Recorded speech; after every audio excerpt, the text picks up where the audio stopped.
పొట్లూరు వంటలకు స్వాగతం అండి. ఆంధ్ర స్టైల్ గోంగూర పచ్చడి, నిలవ పచ్చడి అన్నమాట. అద్భుతమైన రుచిగా ఉంటుంది. ఇది సంవత్సరం అంతా కూడా నిలవ ఉంటుంది. చూడండి ఎంత బాగుందో, నోరు ఊరిపోతుంది పచ్చడి చూస్తుంటేనే. అన్నంలో కనుక వేసుకొని కొంచెం నెయ్యి వేసి తిన్నారంటే ఒక్క ముద్ద కూడా వదిలిపెట్టరండి. మనందరికీ ఎంతో ప్రీతిపాత్రమైంది. గోంగూరను మనము ముదురు గోంగూర తీసుకోవాలన్నమాట. ఈ కాలం వస్తుంది. మా తీగ కాడ అన్నీ కూడా తీసేయాలన్నమాట. తీసేసి 2-3 సార్లు బకెట్లో వేసి బాగా జాడిచ్చి కడిగి ఒక పూట అంతా కూడా గోంగూరను ఆరబెట్టుకోవాలి. చూడండి ఎంత బాగుందో, చక్కగా ఆరిపోయింది ఉంటుందండి గోంగూర. మనం కాడ తీయక ముందు చక్కగా 1 కేజీ గోంగూర తీసుకున్నాను. దానికి ఒక 1/4 కేజీ చింతపండు పడుతుంది. అలాగే 1/4 కేజీ ఉప్పు, 1/4 కేజీ కారం పడతాయి అన్నమాట. గోంగూర అసలు తేమ లేకుండా ఉండాలి. చూడండి చింతపండుకి కాడ అదంతా కూడా శుభ్రంగా వేరి తీసేయాలన్నమాట. ఒక 2 గ్లాసులు వాటర్ పోసి చక్కగా పొయ్యి మీద పెట్టుకోవాలి. పొయ్యి మీద పెట్టండి, తెరులుతూ ఉండాలన్నమాట. వాటర్ తెరులుతూ ఉన్నప్పుడు ఈ చింతపండుని చక్కగా దాంట్లో పెట్టేసి 1 స్పూన్ పెట్టి అదిమేసి ఒక అరగంట పాటు నాననివ్వాలి. ఒక బాండీలో ఆయిల్ పోసుకొని చక్కగా గోంగూర అంచెలంచెలుగా కొంచెం కొంచెం చొప్పున వేయించేసుకోవాలన్నమాట. కొంచెం వడబడినట్టుగా అయిపోతుంది కలర్ మారి.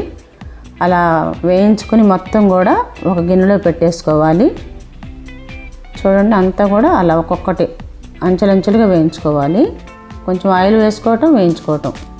తర్వాత ఒక 2 స్పూన్లు మెంతులు వేసుకుని చక్కగా మంచి సువాసన వచ్చేదాకా, ఎర్రగా వచ్చేదాకా వేయించుకొని ఆరబెట్టుకోవాలి ఒక ప్లేట్లో. 125 గ్రామ్స్ అండి ఆ గిద్ద. దాంట్లో ఒక 2 అంటే 250 గ్రామ్స్ కల్లుప్పు వేసుకుని మిక్సీ వేసుకోవాలి. చూడండి మెత్తగా మిక్సీ వేయాలి. పక్కన పెట్టుకుని మళ్ళీ మెంతులు కూడా చిన్న జార్లో మిక్సీ వేసేసుకుని మెత్తగా ఇవన్నీ కూడా మనం వేయించుకున్నటువంటి గోంగూరలో వేసేసుకోవాలన్నమాట. మెంతులు, ఉప్పు ఇవన్నీ కూడా వేసుకుని అన్నీ వేసిన తర్వాత చింతపండు నానబెట్టుకున్నాం కదా, మొత్తం కలిపి జార్లో వేసేసుకుని చక్కగా అది కూడా మిక్సీ పట్టేసుకోవాలి. మనకి ఏదైనా వాటర్ గోంగూరలో మనకి గుజ్జు తక్కువ అవుతుంది అనుకుంటే 1 గ్లాసు వాటర్ పోసి బాగా మరగనిచ్చి పక్కన పెట్టుకోవాలి, ఆరిపోతుంది. అలాగే 250 గ్రామ్స్ కారం అన్నమాట. కారం కొంచెం తక్కువగా వేసాను. వేసేసి మొత్తము ఆ చింతపండులో కలిపేసుకొని చింతపండు కారం కలిపి మనం మిక్సీ వేసుకోవాలి. కావాలంటే మెంతు పొడి కూడా దాంట్లో వేసి మిక్సీ వేసేసుకోవచ్చు. ఇవి కాగిపోయినాయి వాటర్, ఎక్స్ట్రా వాటర్ అన్నమాట. దాదాపు మనకు 3.5 గ్లాసులు వాటర్ పడుతుంది. ఆ మిక్సీ వేసుకున్నటువంటి పేస్ట్ అంతా కూడా గోంగూరలో ఉప్పు, ఆ మిక్సీ వేసుకున్న పేస్టు, ఉప్పు, కారము, మెంతిపిండి అన్నీ కలిపేసుకోవాలి. గోంగూర అంతా కూడా బాగా కలిసేటట్టుగా దాంట్లో వేసి ఒకసారి మొత్తం కలుపుకోవాలి. ఇలా మొత్తం కూడా బాగా కలిసేటట్టు కలుపుకోవాలి. ఈ పచ్చడి అండి సంవత్సరం అంతా నిలవ ఉంటుంది, 2 ఏళ్ళు అయినా ఉంటుంది.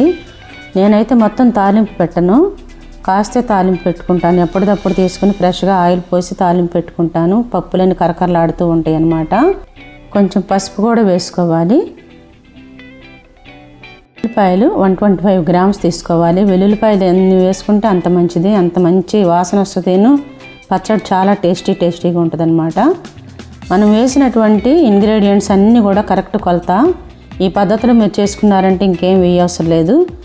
3rd డే ఒకవేళ మీకు చాలదనుకుంటే కొంచెం అన్నంలో వేసుకుని చూసుకుని ఉప్పు చాలిపోతే కలుపుకోండి. ఉప్పు కూడా కరెక్ట్గా సరిపోయింది. ఆ వెల్లుల్లిపాయ మొత్తం కూడా కలిసేటట్టుగా కలిపేసుకోవాలి పచ్చడిలో. చూడండి ఇందాక వాటర్ మనము ఆరబెట్టుకున్నాం కదా, చాలా గట్టిగా ఉంది కాబట్టి పచ్చడి ఆ వాటర్ కూడా పోసేసాము, ఆ గ్లాస్ వాటర్ కూడా. ఇప్పుడు ఇదంతా కూడా కొంచెం జారుగా ఉంటుంది కాబట్టి మిక్సీ పడుతుంది. అంతా కూడా కొంచెం బ్యాచెస్ వారీగా కొంచెం చొప్పున చక్కగా విడదీసి మిక్సీ వేసుకోవాలి. నేనైతే కచ్చా పచ్చిగా వేస్తానండి. దాంట్లోని పక్కన పెడుతున్నాను బేసిన్లో.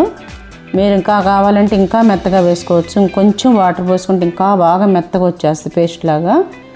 అలా బ్యాచెస్ వారీగా కొంచెం మొత్తం వేసేసుకున్నాం. అయిపోయింది, అంతా కూడా వేసేసాను మిక్సీ. నేను మొత్తం అయితే తాలింపు పెట్టనండి. మీరు అందరూ కనుక తాలింపు మొత్తం పెట్టుకోవాలంటే ఒక 400 గ్రామ్స్ ఆయిల్ పడుతుంది. వేరుశనగ నూనె పోసుకోవాలన్నమాట. నేను ఇదంతా కూడా ఒక బౌల్లో పెట్టేసుకుని ఫ్రిడ్జ్లో పెట్టేసుకుంటాను. బయట అయినా ఉంటుంది ఉప్పు సరిపోతే. మీరు తాలింపు అయిపోయినా కూడా పచ్చడి నిలవ ఉంటుంది, కాకపోతే కలర్ మారుతుంది. ఇప్పుడు నేను కొంచెమే వేసుకుంటానండి ఈ టైంకి తాలింపు.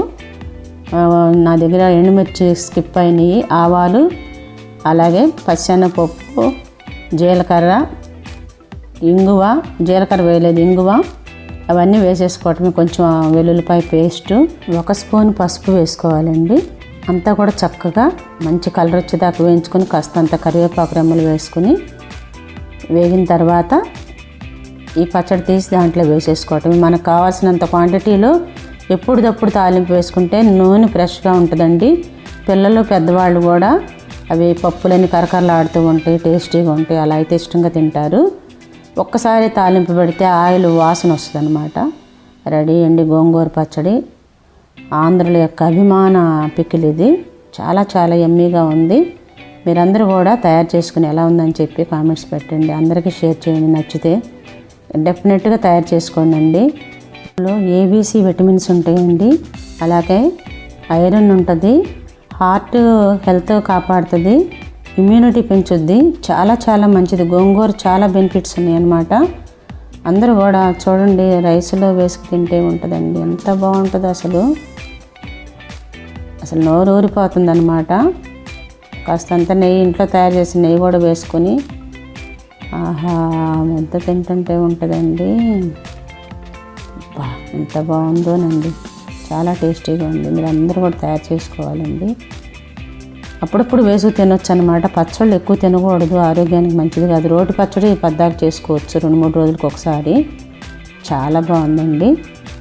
వారంలో 2-3 సార్లు రోటి పచ్చడిగా అయినా పప్పులో అయినా సరే, ఈ పచ్చడి అయినా సరే అప్పుడప్పుడు తినొచ్చండి. చాలా చాలా బాగుంటుంది. ఆరోగ్యానికి కూడా గోంగూర చాలా మంచిది. థ్యాంక్ యూ అండి.